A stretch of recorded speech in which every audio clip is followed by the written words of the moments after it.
মিঠা পানীৰ পৰিৱেশ তন্ত্ৰবোৰ যেনে জলাহ, দলনি, বিল, নদী, জান-জুৰি আদিত সহস্ৰাধিক জীৱ বাস কৰে। আন বিভিন্ন জীৱৰ লগতে এই সৰু উৰণীয়া পতংগবিধক মিঠা পানীৰ উৎসসমূহৰ আশে-পাশে দেখা যায়। বিশ্বত এনে ব্যক্তি হয়তো নোলাব যিয়ে জীৱনকালত এই পতংগবিধ এবাৰো দেখা নাই। কিন্তু প্ৰশ্ন হয় যে আমি এই পতংগবিধৰ বিষয়ে কিমান জানো? সমগ্ৰ বিশ্বৰ পৰিৱেশ বিজ্ঞানীসকলৰ বাবে এই পতংগবিধৰ সংৰক্ষণ কিয় অতি গুৰুত্বপূৰ্ণ? কিহৰ বাবে এই পতংগবিধ আন সকলোতকৈ ব্যতিক্ৰম? উৰণত অতি পাৰদৰ্শী, ডাইনছৰতকৈও প্ৰায় 100 মিলিয়ন বছৰ আগতে আৱিৰ্ভাৱ ঘটা আৰু নিঃসন্দেহে পৃথিৱীৰ ভিতৰতে আটাইতকৈ পাৰদৰ্শী চিকাৰী, এয়া হৈছে ড্ৰেগন ফ্লাই।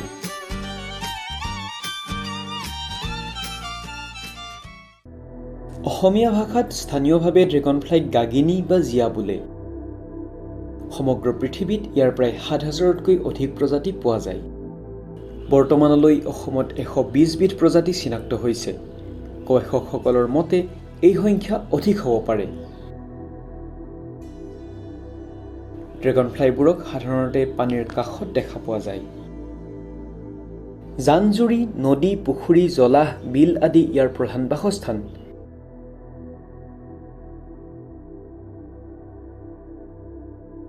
অসমৰ দীপৰ বিল এই প্ৰজাতিবিধৰ অন্যতম বাসস্থান, য'ত ৪০ বিধতকৈও অধিক প্ৰজাতি পোৱা যায়।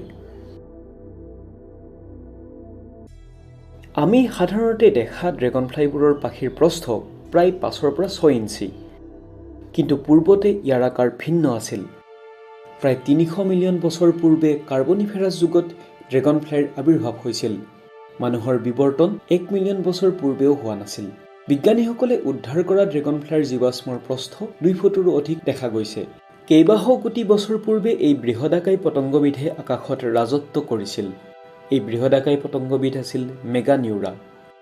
মেগানিউৰাৰ বৰ্তমানৰ ড্ৰেগন ফ্লাইৰ সৈতে যথেষ্ট সাদৃশ্য দেখা যায়। ড্ৰেগন ফ্লাই পতংগ বৰ্গৰ অন্তৰ্গত আৰু ই উভচৰ প্ৰাণীৰ দৰে চৰিত্ৰ বহন কৰে। ইয়াৰ দুযোৰ দীঘল কিন্তু সংকীৰ্ণ পাখি বুকুৰ সৈতে যুক্ত হৈ থাকে। সন্মুখৰ পাখিতকৈ পিছফালৰ পাখি আকাৰত কিছু ডাঙৰ। পাখিত শিৰা থাকে আৰু দেখিবলৈ স্ফটিকৰ দৰে পৰিষ্কাৰ হয়। ড্ৰেগন ফ্লাইৰ লাৰ্ভাই পানীৰ তলত গিলৰ সহায়েৰে উশাহ লয়। প্ৰাপ্তবয়স্ক ড্ৰেগন ফ্লাইয়ে তলপেটত থকা বিশেষ অংগৰে উশাহ লয়। ইয়াত শ্বাস-প্ৰশ্বাসৰ বাবে বুকুখন উঠা-নমা কৰা পৰিষ্কাৰকৈ দেখা গৈছে। অডনেটবোৰে বিভিন্ন ধৰণৰ জলজ বাসস্থানত কণী পাৰে। মাইকী ড্ৰেগন ফ্লাইবোৰে কণী পৰাৰ বাবে বিভিন্ন কাৰক যেনে বিলৰ পাৰৰ দৈৰ্ঘ্য আদি বিবেচনা কৰে।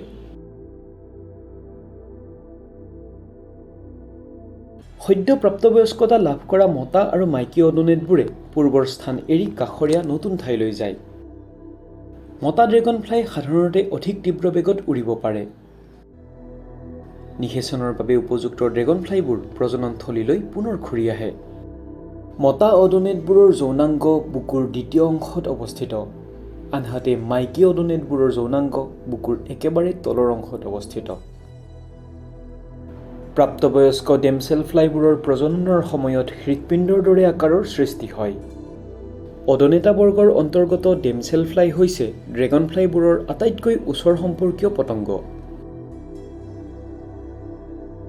ডেমছেল ফ্লাইবোৰ আকাৰত ড্ৰেগন ফ্লাইতকৈ সৰু হয়। জিৰণি লোৱা সময়ত বেছিভাগ ডেমছেল ফ্লাই প্ৰজাতিয়ে পাখি জপাই ৰাখে।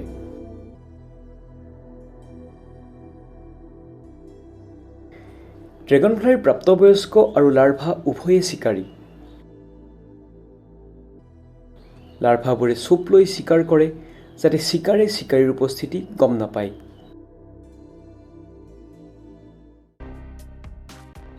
কিন্তু প্ৰাপ্তবয়স্কবোৰ চিকাৰত আৰু অধিক পাৰ্গত।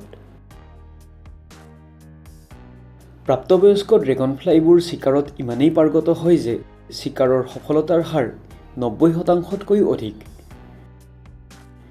ড্ৰেগন ফ্লাইৰ শৰীৰৰ গঠন প্ৰক্ৰিয়াৰ বিশেষত্বৰ বাবে ড্ৰেগন ফ্লাই নিঃসন্দেহে পৃথিৱীৰ ভিতৰত অন্যতম সফল চিকাৰী। ড্ৰেগন ফ্লাইয়ে পাখিবোৰ পৰস্পৰৰ পৰা স্বাধীনভাৱে চালনা কৰিব পাৰে। প্ৰাপ্তবয়স্ক ড্ৰেগন ফ্লাইয়ে ঘণ্টাত 30 মাইলতকৈও অধিক বেগত উৰিব পাৰে। উৰণশৈলীত অতি পাকৈত ড্ৰেগন ফ্লাই হৈছে বিশ্বৰ ভিতৰতে আটাইতকৈ অধিক প্ৰব্ৰজন কৰা পতংগ। গ্লোব স্কিমাৰ হিচাপে জনাজাত ৱাণ্ডাৰিং গ্লাইডাৰে ভাৰত মহাসাগৰ অতিক্ৰম কৰি আফ্ৰিকা আৰু ভাৰতৰ মাজত প্ৰব্ৰজন কৰে।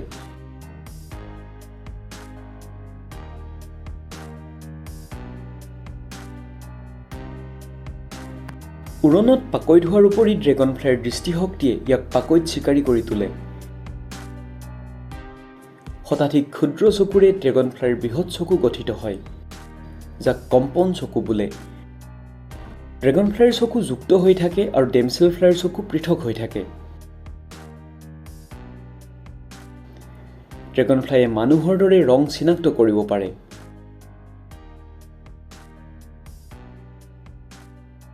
এনেধৰণৰ শাৰীৰিক বৈশিষ্ট্যৰ সহায়ত ড্ৰেগন ফ্লাইয়ে অনায়াসে চিকাৰ কৰিব পাৰে।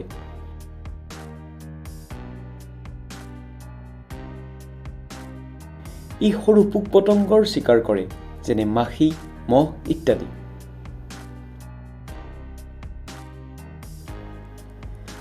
ডেমছেল ফ্লাইবোৰেও একেধৰণৰ সৰু পতংগৰ চিকাৰ কৰে। ডেমছেল ফ্লাইৰ পোৱালি আৰু প্ৰাপ্তবয়স্ক উভয়ে পাকৈত চিকাৰী।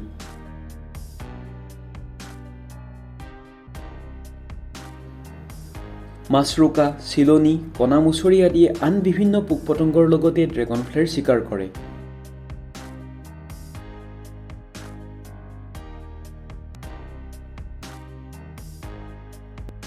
এই কণামুচৰিটো চিকাৰৰ বাবে সাজু হৈছে।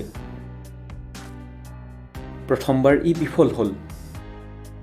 কণামুচৰিটো এতিয়া অধিক সতৰ্ক হ'ব লাগিব। আৰু অৱশেষত ই সফল হ'ল। উৰণত অতি পাকৈত হোৱা স্বত্তেও ড্ৰেগন ফ্লাইয়ে প্ৰকৃতিৰ নিয়মৰ ওচৰত হাৰ মানিবলগীয়া হ'ল।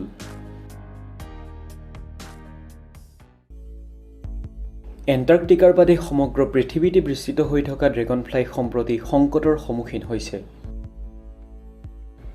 সমগ্ৰ বিশ্বতে ড্ৰেগন ফ্লাইৰ সংখ্যা আৰু প্ৰজাতিৰ বিভিন্নতা হ্ৰাস পাইছে। ইয়াৰ মূল কাৰণ হৈছে ড্ৰেগন ফ্লাইৰ প্ৰাকৃতিক বাসস্থান ধ্বংস।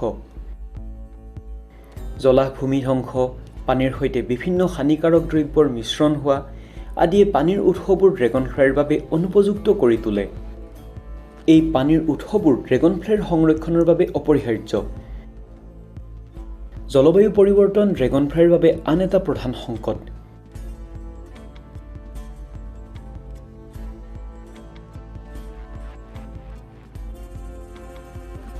বৃষ্টিপাতৰ সময় আৰু হাৰ সলনি হোৱাৰ লগে লগে ইয়াৰ প্ৰভাৱ উত্তৰ পূৰ্বাঞ্চলৰ পাহাৰীয়া জান-জুৰিত পৰিছে।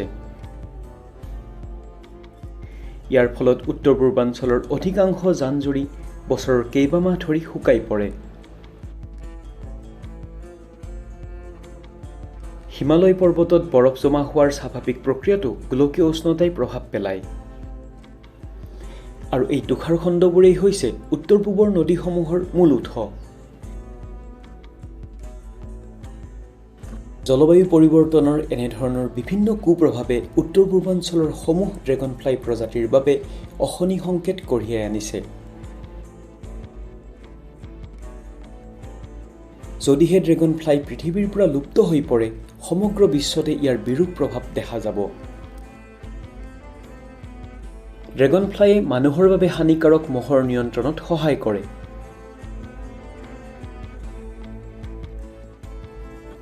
গড় হিচাপত প্ৰতিদিনে এটা ড্ৰেগন ফ্লাইয়ে 30ৰ পৰা কেইবাশ মহ ভক্ষণ কৰে।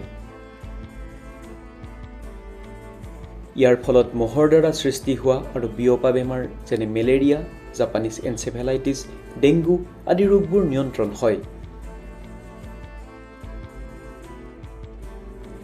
আহকচোন আমি সকলোৱে এটি ক্ষণৰ বাবে চিন্তা কৰোঁ যে ড্ৰেগন ফ্লাই লুপ্ত হৈ গ'লে কি হ'ব। ইয়াৰ উত্তৰ অতিকৈ চিন্তাজনক।